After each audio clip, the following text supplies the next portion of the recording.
Folks, I don't care that it's the middle of August. I don't care if the high is 87 degrees. I have decided it's sweater weather, and it is what it is. Hello and welcome to Queen Things. I am your host, KJ Miller. I'm a founder, a lecturer, a content creator, and today I'm talking about influencers, a number of influencers. I'm talking about Drew Afualo. I am talking about Bethenny Frankel, who I think we do now have to refer to as an influencer. I don't know what other job she currently has. I'm talking about Stephen A. Smith. He is a journalist. He is a Black journalist who is in some hot water with other Black journalists right now. Those are the influencers I'm speaking about. I'm going to talk a little bit about BookTok.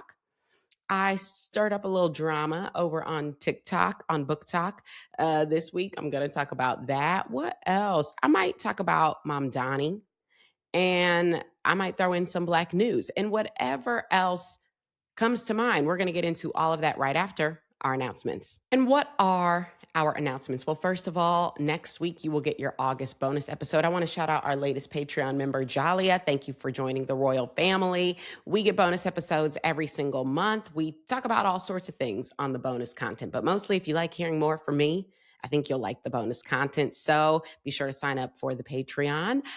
What else? Well, a life announcement. My baby girl is starting kindergarten on Friday. Oh my God. Kindergarten, it just is blowing my mind. Send thoughts, send prayers, send vibes, because she's growing up so quickly. She is hilarious. She is so smart. I know she's ready. She's beyond ready. She's been reading since she was 3. She knows her numbers, she knows her shapes, she knows her letters. She knows how to be kind and polite to others, which is just as important as all the rest. She's absolutely ready for this moment. The question is, am I? Okay, that's the question we have to ask ourselves. It just feels like, you know what they say about parenting, the nights are long, the years are short. It feels like, or is it the other way around? No. I said it right. The nights are long, the years are short, because how is she starting kindergarten? So just keep me in your thoughts, okay? Because what? Anything else I care to share life update wise? Well, yes, I'm going to be on an episode of Lemme Fix It. If you are familiar with that podcast with DeLon Grant and Francesca Ramsey, I love that pod, and I'm going to be recording with them, I think, next week. I don't know how far out they record versus then air their episodes, but I think it's pretty real time just because it's pop culture, much like this one. So I don't think they can film something and then release it a month later. So I'm guessing if I'm recording next week, you're going to see it either next week or the week after. So if you haven't checked out Let Me Fix It, I think it's great. I think both of the hosts are fantastic. Francesca is a mutual of mine. I'm excited about that. I also recently was on a podcast called The Goldin Show. It's more focused on like business and entrepreneurs. I don't know when that episode will drop. Probably, I was told probably in October. So I'll keep you posted on that if you just want to hear me yap about business and entrepreneurship. But those are some of the things that I'm doing. Oh, and my final announcement is I would love to know if any of you would be interested in a virtual book club. I already have an IRL book club, which I love. It is fantastic. But I read so much and I want to talk more about the books that I am reading. And so I'm just curious, if you might be interested. If so, just drop me a little note and say, hey, yeah, I'd be interested. Because I'm thinking maybe I would do a monthly like Zoom, pick a book and just gab about it. We'd all pour ourselves our own little glass of wine, get our own little snacks, meet up on Zoom, and chat about the book. I'd put together a little discussion guide the same way I do for my IRL book club. But, I love books and I love talking about books. So I'm just curious. We'll see. We'll see if anyone's interested. All right. I think that concludes our announcements. Let's begin with Drew Afualo. I hope I'm saying her last name correctly. If you're not familiar with Drew, she is a very, very big influencer, TikToker. I think she's got something like 8 million followers over on TikTok. She also has a successful podcast. She is very well known for being very assertive, very direct, and very loud. In fact, I think the name of her memoir is Loud. And she also has a lot of opinions. Some would call them anti-man opinions. I don't think I would characterize them as that. I think she's anti-dumb men. I think she's anti-misogynist men. I think she's anti-patriarchy, but I don't think she's anti-man. In fact, I believe she's engaged to a man.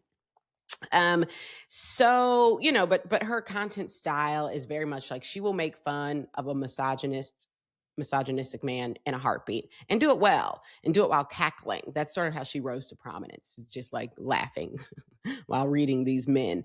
Anyway, that's always been her brand. And also her brand has always been about allyship to various marginalized communities, Black people, Hispanic people, LGBT people. You know, allyship has always been a big part of her brand as well, along with reading terrible men.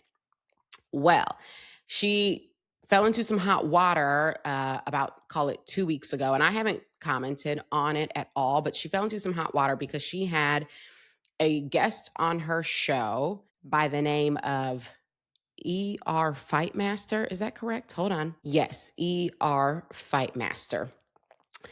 And Fightmaster is non-binary and also an actor and musician. Okay.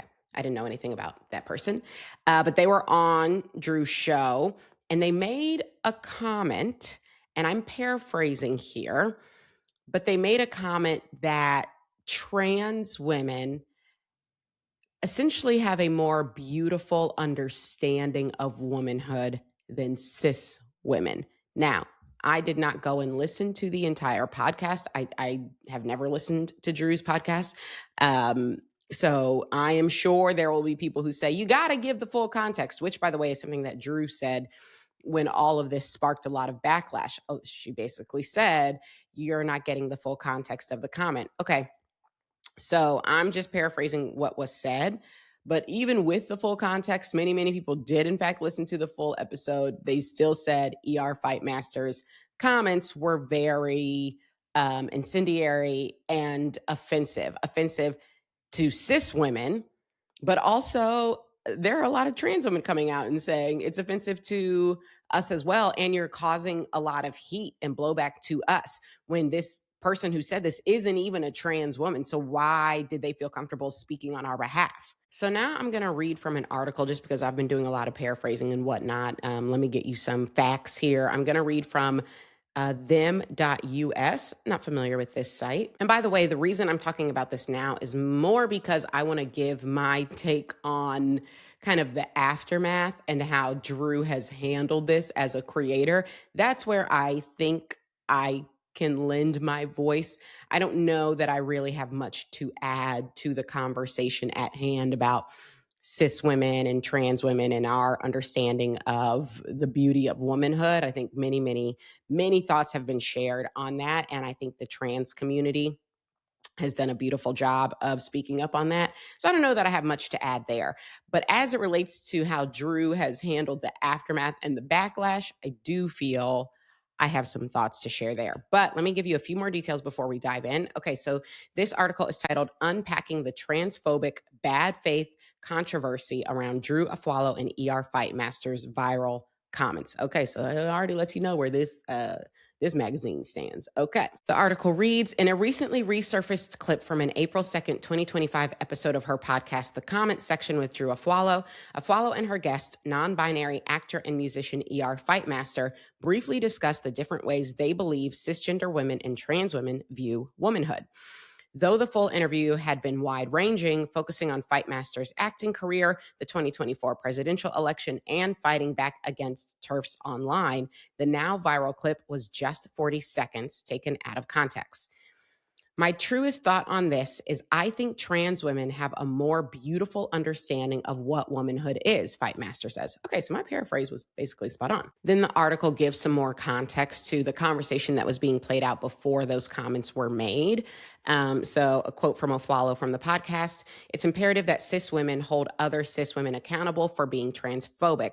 It's imperative no one's free till we're all free. Also, to think that transphobia will not affect cis women at all is insane. So they're having a broader conversation about transphobia, about TERFs, which stands for trans exclusionary radical feminists. That's someone like a J.K. Rowling. And that's how we get to ER Fightmaster's comment. So the full comment was, my truest thought on this is I think trans women have a more beautiful understanding of what womanhood is.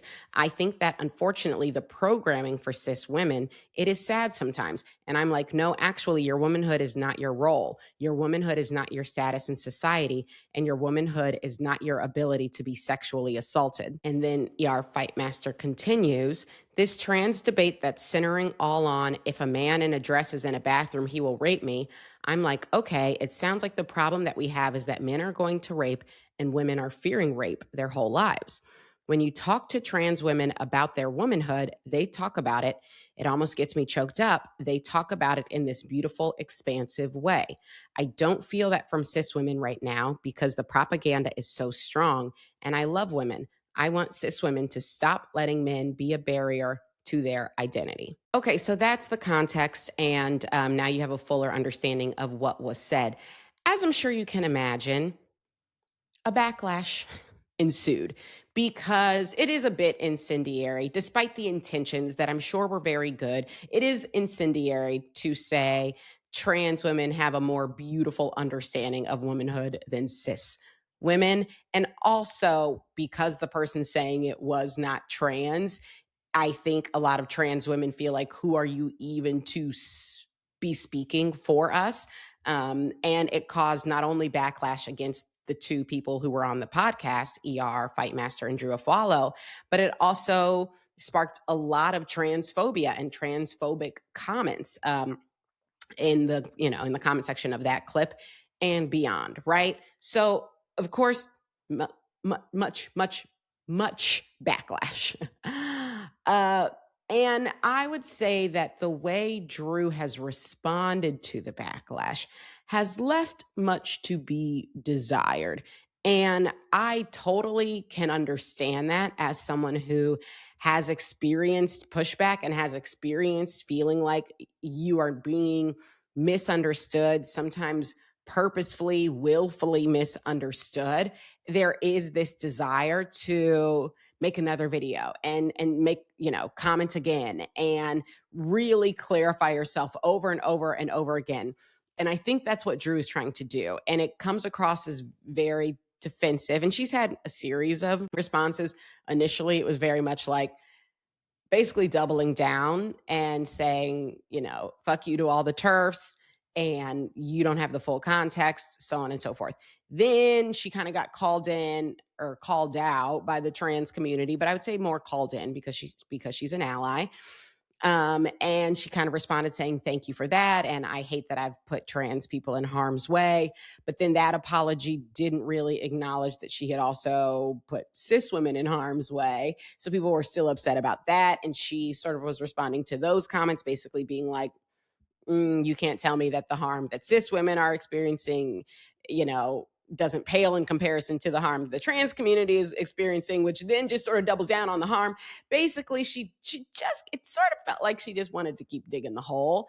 But if I'm going to give her the benefit of the doubt, what I think is probably happening, look, I do think Drew has been an ally to the trans community.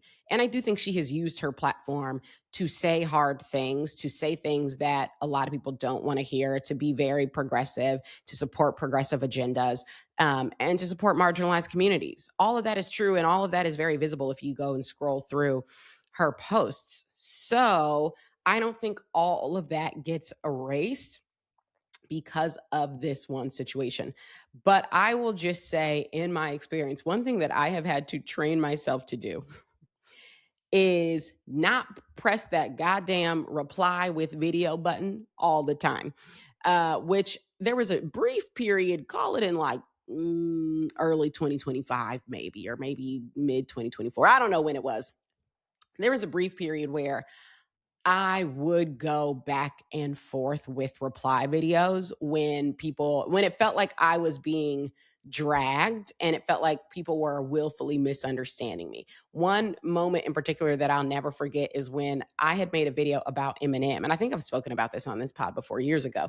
I had made a video about Eminem. His new album had dropped, and he had a song that referenced Meg Thee Stallion, and I thought it was whack the way he referenced Meg Thee Stallion and her shooting. I don't even remember the song because frankly, the song to me was whack.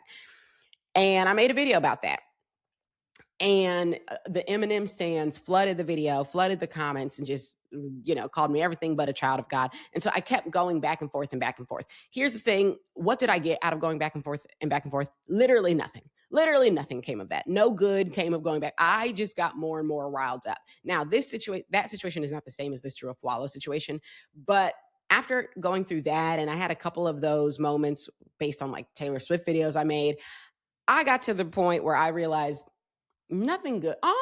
It almost never happens that something good comes out of the back and the forth. So now I will very rarely do it. And I also, if I do it, I cut myself off at one. I am not going to go back and forth and back and forth. I might go back, but if I go back, I'm not going to go forth. Do you see what I'm saying? I'm not like, if I do a reply video where I'm sort of trying to like give you more of what it is I'm trying to say, I'm going to do it one good time. And I know there are going to be people in that video who will go on and on and on, but I'm not going to keep going on and on and on. Like, I do think as creators, particularly if all you're trying to do is re-explain yourself, which is what Drew seems to want to do. I think either you get up here and you apologize and that's the apology, or you let what you say stand and take the consequences of that stance. One of the consequences of a video I made a while back, and I truly don't remember exactly what even the point I was making was that I lost some followers. I do remember it was about Taylor Swift, and I'm sure it was about something to do with, her MAGA friends, Brittany Mahomes and them. That seems like the sort of thing that people would get riled up about. And I lost a bunch of followers, and I just had to stand 10 toes down in it and just say to myself, okay, well, then those people weren't meant to follow me, and that's okay. Like, I think you do as a creator have to decide what are the things I'm just going to stand 10 toes down in. And if that is the case, I'm not going to be out here going back and forth with you in these videos. Or what are the things where I feel like, you know what? I do need to clarify and I do need to apologize. Let that video be that video and go on about your business. I just think it rarely is the case that anyone is going to be better served by going back and forth. And I actually saw, again, my mutual Francesca, whose podcast I'll be on in the coming weeks, make a TikTok about this. And she is someone who has been a content creator since, I want to say, like 2010, something like that. She's been a creator for many, many years.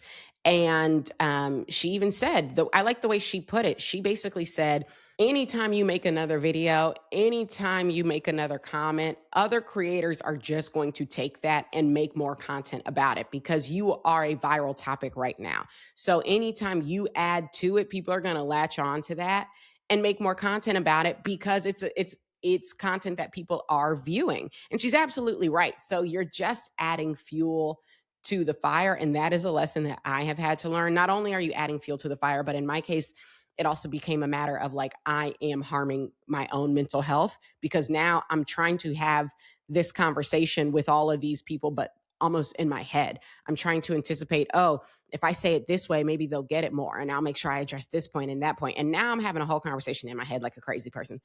And who wins? Not me. So I will just say my takeaway watching all of this go down is it has served as a nice reminder for me of what not to do, which is a lesson I learned the hard way and am continuing to learn. And from one influencer to another, let's talk about Bethenny Frankel. If you missed it, she opened a pop-up cafe in the Hamptons called Supermodel Cafe. It opened on August 13th, so about a week ago. And it is getting mixed reviews. I saw a number of videos about it. I think of the maybe 9 or 10 videos I saw, probably only one of them was like really effusive with praise, like, wow, this food is really good. I love this drink. All the others I saw were like, oh, this is okay. Oh, this isn't bad. Or like, oh, I'm kind of underwhelmed, or like, I would not pay this on a regular basis, because I think one of her bagels is $42 because it's got caviar on it, which just sounds insane. Like 42, if I'm spending $42, it better have an 8-ounce filet mignon on it. And it does not. Anyway, she's getting mixed reviews. I'll read you a little bit from this Fast Company article. The title is Bethenny Frankel's Supermodel Cafe gets a lukewarm response as skinny culture returns. It begins, reality TV star and entrepreneur Bethenny Frankel has returned to the food and beverage space with a new pop-up cafe in the Hamptons. But despite long lines wrapping around the corner, the new business venture seems to be getting mostly a lukewarm welcome. The East Cog Cafe, I think that's how you pronounce that, Cog, which opens up on August 13th, stands out for its pink interiors and branded merch with the phrase Supermodel on it. It also has a Bethany-themed menu and lots of flowers. In addition to the drink menu, the cafe's main appeal is its food offerings. It features items from Frankel's own viral recipes, which often take traditional dishes and transform them into lower-calorie alternatives. Think sandwiches named the Bethany or the Nepo Baby, and cottage cheese bagels with high-protein spreads like cacio e pepe, caviar, and Frankel's popular chicken salad. Then it gets into some of the reviews. One person said, I'm really impressed by the bagel. Another said, it's just okay. I'm going to be brutally honest. I don't like it. I'm not even going to finish it. And then another said, I don't know what I was expecting, but I'm completely underwhelmed. Still, Frankel seems to be welcoming feedback from users. On the same review where the user said they felt underwhelmed, Frankel replied, thank you for the honest review. We are making adjustments to the menu every day. And then she told Page Six, Frankel, I mean, I can tell you it is not the best chicken I've ever tasted. It is the best, better for you, healthy, low-calorie chicken salad I've ever tasted. Okay, so she's clarifying, like, yeah, you're not going to come here and feel like you're eating a decadent dinner, because everything is meant to be lower calorie and meant to be healthy. Then the article kind of gets into how this is playing into diet culture. So it says, Frankel's language around diet culture adjacent products has long been criticized for the role the product's marketing might play on individuals with disordered eating, particularly using the word skinny as part of the brand's name. As many of you know, she had a brand called Skinny Girl, still has some sort of ownership. Additionally, experts like the National Alliance for Eating Disorders have listed diet culture as a factor that may contribute to the development of eating disorders. While Frankel's new venture does not use the word skinny in the name, it does allude to a similar diet culture, acting as a sort of evolution of the brand for today's age. She says, it's a better term. Supermodel's a better term than skinny girl, Frankel told People. Supermodel has a tongue-in-cheek wit to it, a fun to it, a flirt to it. You're in on the joke. Okay, I have a couple of thoughts about this. Number one, and I've shared before, I have been on a GLP-1 now for going on 2 years, and have lost a significant amount of weight as a result of that. One of the best things being on a GLP-1 has done for me is, number one, is eliminate food noise, which I think I've talked about. I don't think about food all day. But number two, it has freed me from the shackles of diet culture and diet foods.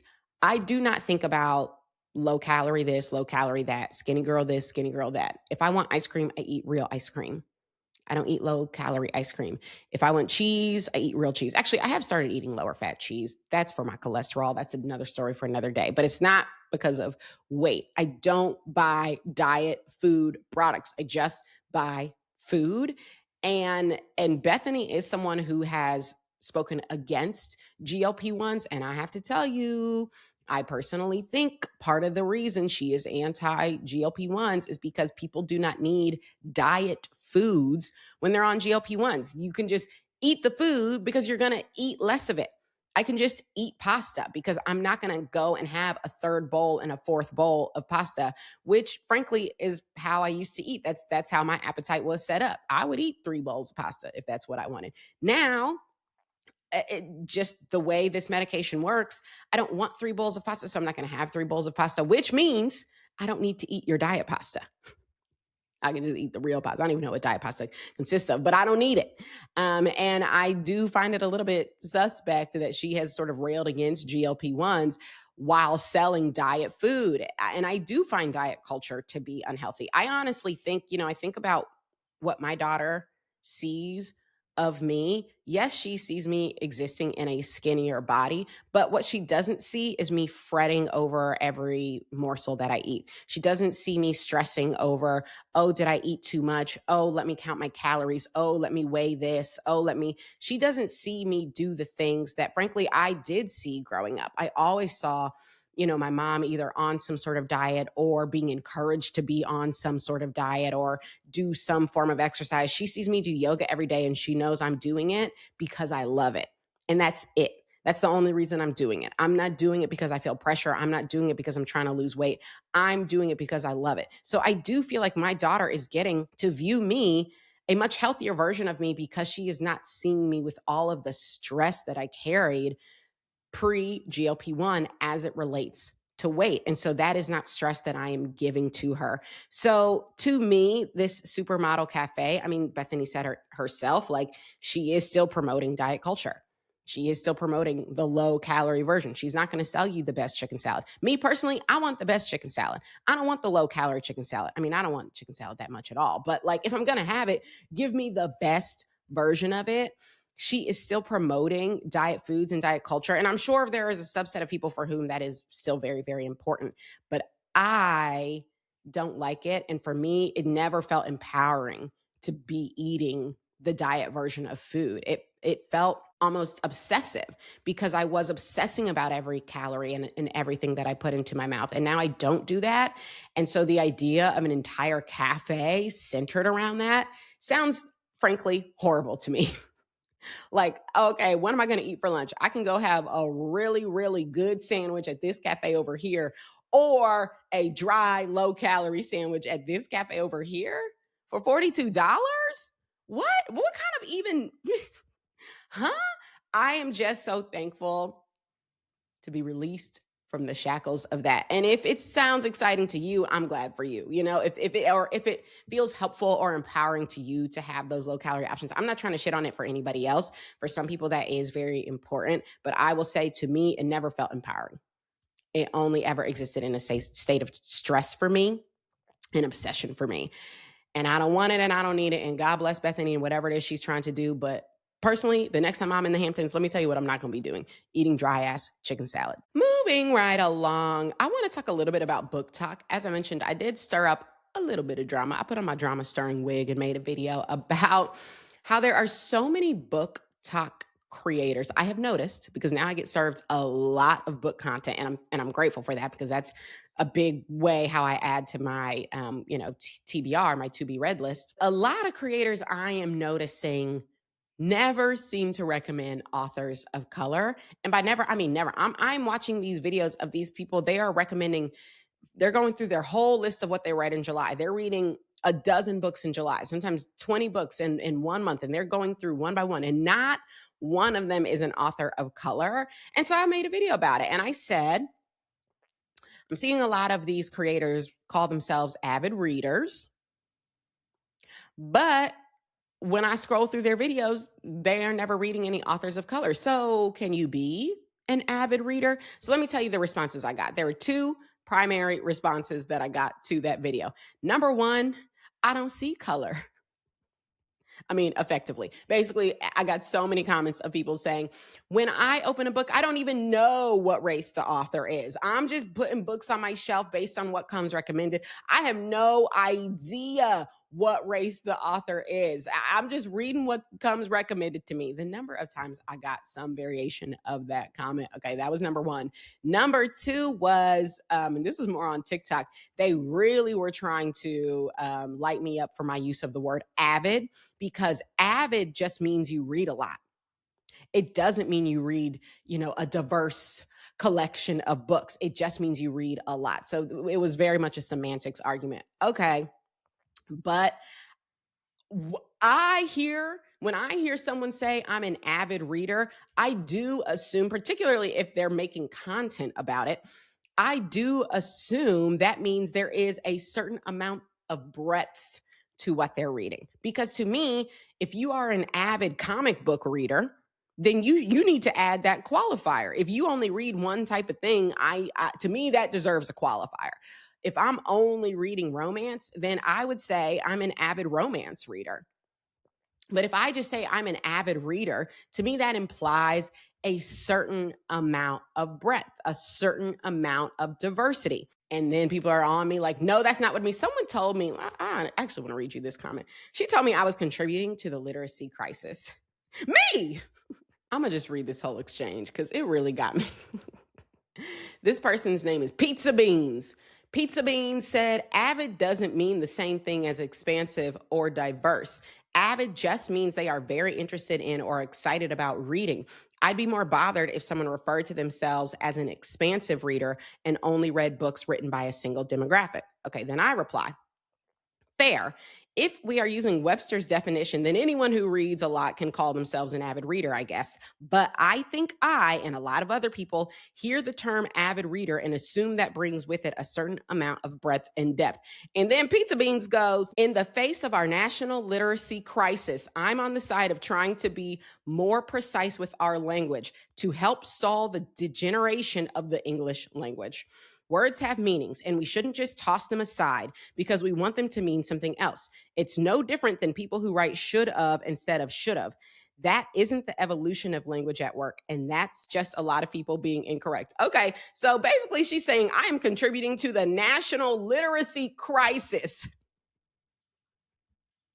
I was like, okay, girl, I love that. Someone responded to her and said, here's a word for you, pedantic, okay? Because Miss Ma'am, way to completely not see the entire point of this video and to avoid it. Sounds to me like you don't want to talk about what it is I'm talking about. Is there a reason why? If I scrolled your bookshelf, would I find one thing? Anyway, I replied to that. I love this for you. I think the fact that words evolve and people's definitions of them expand is the least of our worries as it relates to a literacy crisis. Okay, anyway, I just wanted to share that little tidbit just so you can see what I'm dealing with over on TikTok. But those are the two main types of comments I got. Either they think I don't know what avid means, or they don't like that I'm trying to make avid mean something that it doesn't actually mean. Okay, girl. Or they don't see race when they read. And let me just say this, frankly, it doesn't actually matter to me what anybody is reading. I'm very happy about what I'm reading, and I'm very happy if people are reading because we are facing a literacy crisis, and Gen Z apparently barely knows how to read. Or is it Gen A? One of y'all, millennials can read, okay? One of y'all does not know how. So if you're reading, then I am happy for you, and I'm proud for you. But I will just say, to me, if you are someone creating content all about books and you purport to be someone who is well read, then part of being well read means reading people with different backgrounds and experiences, because you understand that the worlds that those different people create will look different and will result in a different type of story. And if you're someone who likes traveling into the worlds that are created by books and likes traveling into different types of worlds that are created by books, not all of those worlds should be built by white people. Hello? It just, to me, just feels very closed-minded. Anyway, that's the point I was trying to make. If you are going to hop in here and debate with me about the definition of the word avid, then let me tell you, that tells me you're only reading white people. And that is my point. I'm not going to debate anybody else about the definition of the word avid. Diversify your books. How about that? Okay, that's the point. Diversify your books. Find somebody in all of the books and all of the land. You can't find one author of color who has written a book that might be interesting to you. That honestly, I'm judging you for that. I am judging you for that. And also, I just want to say, I don't believe the people who say, I don't even know the race of the author. You do.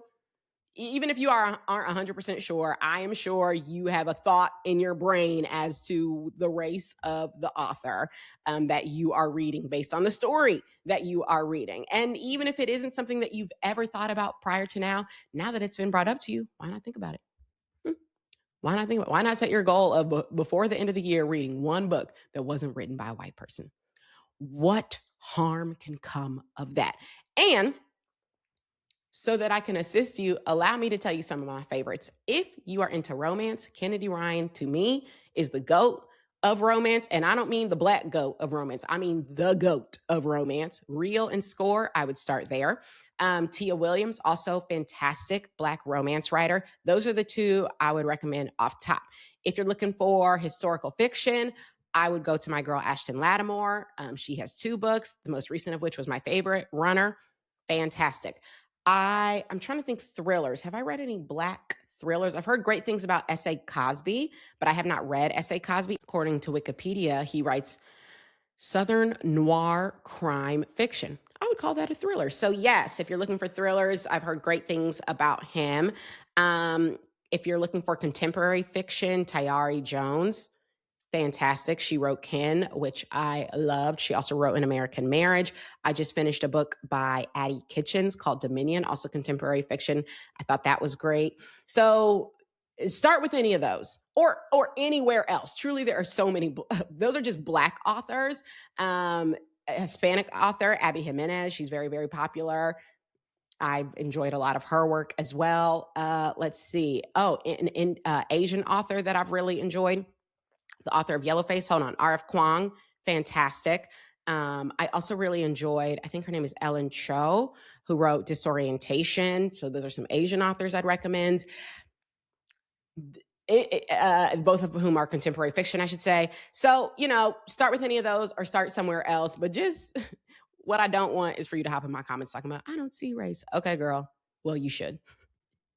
Okay. All right. And finally, I do want to talk about Stephen A. Smith. If you aren't familiar with him, he is a journalist. He is a sports broadcaster, I believe, as someone who doesn't watch sports ball. I have not seen too much of him, but I believe, I want to say on ESPN, he talks about sports. I think he may also have a podcast. I don't know that much about this man. And frankly, the little bit I've learned doesn't make me want to learn much more. However, the reason he's in the news right now is because the NABJ, the National Association of Black Journalists, held its annual convention, and at the convention they give out thumbs down awards. This is something they've been doing for years, and they give them out to people and or institutions that they feel are not doing a good job of promoting diversity and equity and inclusion in journalism. And they gave one to Stephen A. Smith. And they did it because they said he has a recurring public pattern of disparaging commentary directed at prominent Black women across politics, sports, and media. And then some examples they give are, he recently said he regrets his vote for Kamala Harris. He recently called out Jasmine Crockett and said, he doesn't like some of the things that she has said, and I think the way she has said them about Trump. He also has publicly disparaged Joy-Ann Reid and gotten into, little public back and forths with her. And so this does seem to be a pattern. I feel like I have a recollection of him saying some not nice things about Angel Reese, if I'm not mistaken. So it does seem to be a pattern. And, it's interesting because I think, I don't know exactly what his response will be. He has said he's going to give a response, and maybe he already has and I missed it. But I'm guessing his response would be something akin to, because I've seen other people say this, he gets paid to have an opinion. He shares his opinion and doesn't spare anybody, whether they're Black or white or Mexican or whatever. If he has a negative opinion about Kamala, he's going to say it. If he has a negative opinion about Angel Reese, he's going to say it. He's not going to hold his tongue just because the person happens to be Black or happens to be a Black woman. And so what do I think about that? I think I've shared before on this pod my policy. Is it a policy or just my frame of reference as it relates to Black people, but really more specifically Black women?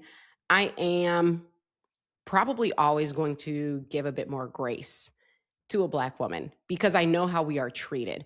And I know that we are so often treated as the least of in society and assumed the worst is assumed about us. So if I am going to critique a Black woman, and I have, and I'll do it again, I'm going to be careful about how I do it.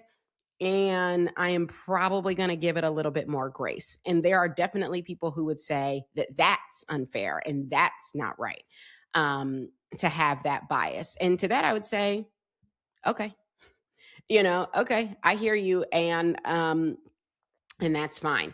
I think recognizing that a group that is consistently torn down recognizing that that is happening and saying, I'm going to be careful how I speak about that group, because what I don't want to do is contribute to the larger, more systemic tearing down of that group. To me, that just feels responsible. And I think what the NABJ is doing with Stephen A. Smith is calling him out for being irresponsible, because then he becomes a voice when he's saying this, that, and the third about Kamala and Jasmine Crockett and everyone else. He becomes someone white people can point to and say, oh, but look, but he said it. He said it too. And to me, I would never want to be tokenized that way. I don't want someone to point to me and say, oh, KJ said it's fine if we call this person out of her name or if we degrade her in this way. According to KJ, it's fine. No, I don't want to be that stamp of approval. So if I'm going to criticize a Black woman, it's going to be considered, and it's going to be for something that I think deserves for me to be vocal about. And so that's how I feel about it. I applaud the NABJ for calling him out. I agree with them. And I will just state again for the record, my bias, in case any of you feel like, oh, I don't want to be watching anybody or listening to anybody who's biased in that way. Okay. I want you to have all the information you need to decide whether or not you want to, keep rocking with me. But personally, I'm not going to be the face of tearing down a Black woman. Nope, never that. Never that. And before we get out of here, a quick word on what I am reading. I recently finished The Great Alone. It is set in rural Alaska, honey. And when I started reading, I said, now what does this have to do with me? Nothing, absolutely nothing. But the story was beautiful. It's by Kristen Hanna. I do recommend. As I mentioned, I just finished a book called Dominion. It's about the Black church, and it is set in Dominion, Mississippi. And is that a real place? Hold on. It's not a real place, y'all. It's fictional. But anyway, it's set in a fictional place called Dominion. I'm sorry, I don't know all the cities of Mississippi. It is wild. It was a wild ride. And let me tell you, where we started and where we ended, I didn't predict. I couldn't predict, but it was good. It was very Black. It was very churchy. It was very scandalous, honey. So I enjoyed both of those very much. And I just started A True Love Experiment by Christina Lauren. I enjoy their books. So they're usually fun, light little romances. I think that's going to be nice for me. Would love to know what you're reading. Would love to know your thoughts on any of the things that we spoke about. And I'll see you next time.